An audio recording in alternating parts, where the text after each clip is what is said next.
Diego, ayos ka lang ba? Miss na kita, Diego. Huwag masyadong masaya. Bakit naman hindi? Nasa akin na lahat ng gusto ko.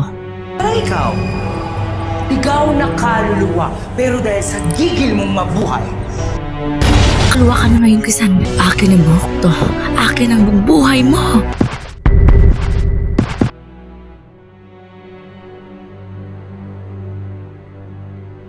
Cheska.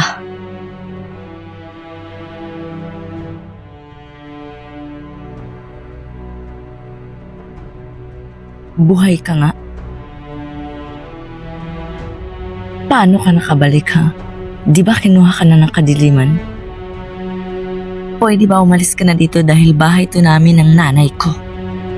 At ang welcome lang dito, yung mga anak na totoo. Hindi na mga ampo na katulad mo. Ganun ba? Imbes mas may karapatan pala ako sa pamamahay na to. Pingi ka ba? Ha? Pingi ka ba? Hindi mo ba naintindihan yung sinabi ko? Bulag ka ba?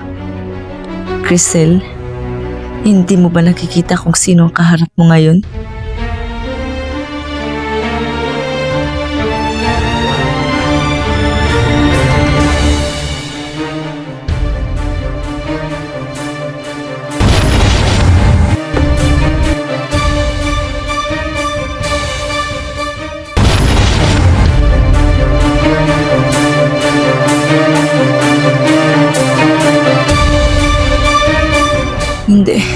Hindi. Posible, oo, Crisel. Posible. Ako to si Crisan. Crisan? Oo, Crisel. Akala ko nakalimutan mo na ako. Paano ka nakapasok sa katawan ni Cheska, ha? Diba? Dapat alam mo, dahil dispirata ka magnakaw ng katawan ng may katawan. Di pwede to, Crisan. Bakit bumalik ka pa, Crisan? Di pwede to. Masaya na ako.